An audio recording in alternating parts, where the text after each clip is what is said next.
తన అమూల్య సందేశాన్ని వినిపించవలసిందిగా విజ్ఞప్తి చేస్తున్నాం.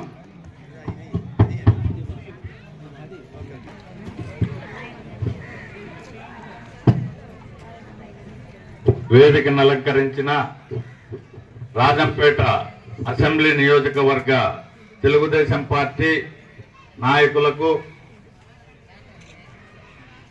కార్యకర్తలకు, అభిమానులకు, హాజరైనటువంటి నందలూరు మండల ప్రజలకు, కొత్తపి, నూకినేనిపల్లె, కుంపిణీపురం గ్రామ ప్రజలకు, ముఖ్యంగా సోదరీమణులకు అందరికీ నా యొక్క హృదయపూర్వక ధన్యవాదాలు తెలియజేసుకుంటున్నాను. మొన్ననే ఎన్నికలు పూర్తి చేసుకున్నాం. అప్పుడు నేను సమయాభావం వల్ల కొత్తపికి మాత్రమే రాగలిగినాను, మిగతా గ్రామాలకు రాలేకపోయినాను.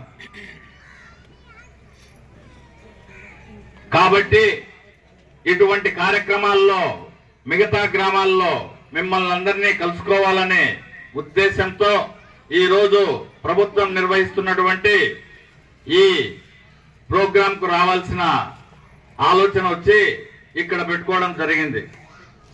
మిమ్మల్ని అందరినీ తరచూ కలుసుకోవాలని, ఈ ప్రాంత సమస్యలన్నీ పూర్తిగా అవగాహన చేసుకొని సమస్యల పరిష్కారానికి నా వంతు కృషి చేయాలనే ఉద్దేశంతో ఏర్పాటు చేసుకున్నటువంటి ఈ కార్యక్రమానికి మీరంతా ఎంతో నమ్మకంతో వచ్చి మీ సమస్యలు చెప్పడానికి ముందుకు వచ్చినందుకు తెలుగుదేశం ప్రభుత్వం తరపున నేను మీ అందరికీ నమస్కారం తెలియజేసుకుంటున్నాను.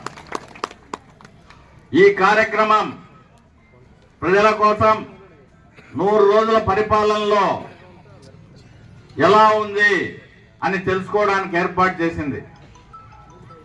5 సంవత్సరాల కాలం ఓటేస్తే గెలిస్తే 5 సంవత్సరాలు పదవిలో ఉంటారు. 100 రోజులకే ఎందుకు పెట్టినారు? అవసరం వచ్చింది. ఎందుకు పెట్టినారు 100 రోజులకే? పోయిన 5 సంవత్సరాల పాటు ఎన్నో సమస్యలు అనుభవించినారు ప్రజలు. అప్పుడు ఎన్నికైన వాళ్లను ప్రజల మీద వదిలేసినారు, ఊర్ల మీద వదిలేసినారు.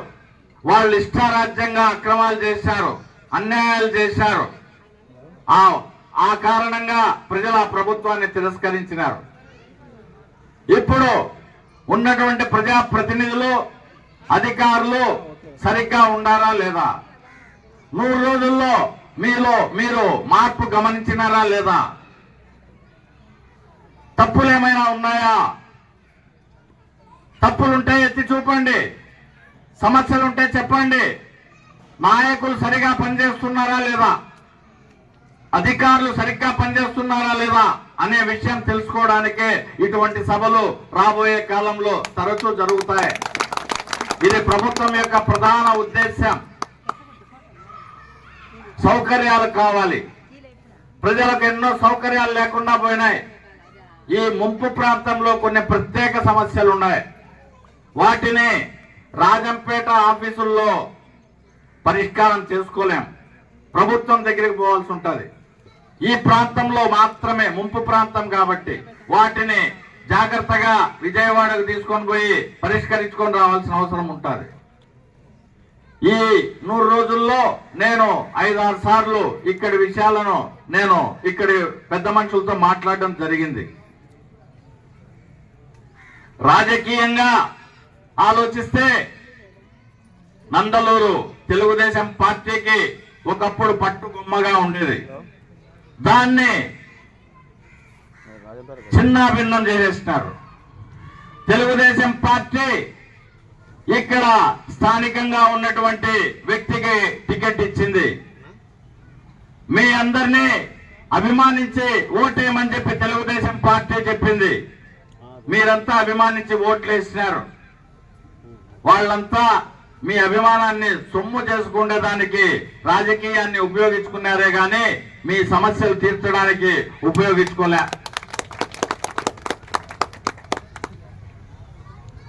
వాళ్ళకు పెద్ద పెద్ద కన్స్ట్రక్షన్ కంపెనీలు ఉన్నాయి, పెద్ద పెద్ద కాంట్రాక్ట్ వర్కులు కావాలా. మీ సమస్యల పట్ల వాళ్ళకి చిత్తశుద్ధి లేదు. మేడా మల్లికార్జున్ రెడ్డి ఇక్కడ స్థానికంగా ఉన్నటువంటి మీ గత శాసనసభ్యుడు. తెలుగుదేశం పార్టీ ఆయనకు ఎంతో గుర్తింపునిచ్చింది. గెలిచిన తర్వాత ఆయన్ను పార్టీ విప్పుగా కూడా పెట్టారు. 5 సంవత్సరాలకు పార్టీ వదిలి వెళ్లిపోతూ పార్టీ నాయకత్వాన్ని చాలా కించపరిచి మాట్లాడినాడు. తెలుగుదేశం పార్టీ గంజాయి వనమన్నారు. నారా లోకేష్ గారిని చాలా తులనాడి మాట్లాడినాడు. మీకు విశ్వాసం ఉందా మల్లికార్జున్ రెడ్డి అని నేను మీ అందరి తరఫున మల్లికార్జున్ రెడ్డిని అడుగుతానా. ఆయన సోదరుడు మేడా విజయశేఖర్ రెడ్డి, వీళ్ళంతా కలిసి ఘోరాతి ఘోరంగా గత ఎన్నికల్లో తెలుగుదేశం పార్టీ కార్యకర్తలను అధిష్టానాన్ని ఘోరంగా మోసం చేశారు. తెలుగుదేశం మాకు వాళ్లకు టికెట్ రానికుండా చేసినారని, వాళ్ళ మీద కసి తీర్చుకోవాలని ఉందని, వాళ్లకు వ్యతిరేకంగా మీకు ఎలక్షన్ చేస్తామని తెలుగుదేశం పార్టీ అధిష్టానానికి వర్తమానం పంపించినారు. మధ్యలో ఒకరిని పెట్టారు. వాని ద్వారా కొంతమంది నాయకులను పార్టీలోకి పంపించినారు. ఆ కాలంలో జగన్మోహన్ రెడ్డి అరాచకాలకు తట్టుకోలేక ప్రతి ఒక్కరిని పార్టీలో చేర్చుకునే పరిస్థితి, ప్రతి ఒక్కరి మద్దతు తీసుకునే పరిస్థితి. ఆ కారణంగా వీళ్ళందరినీ పార్టీలో చేర్చుకొని వాళ్లతో సర్దుబాటు చేసుకొని ఎన్నికలు చేయమని నాకు చెప్పినారు. పచ్చి మోసం చేసి తెలుగుదేశం పార్టీని ఘోరంగా వెన్నుపోటు పడిచినారు ఈ మేడా మల్లికార్జున్ రెడ్డి, మేడా విజయశేఖర్ రెడ్డి అని నేను మీ అందరి సమక్షంలో చెప్తున్నా. ఇది పచ్చి మోసం.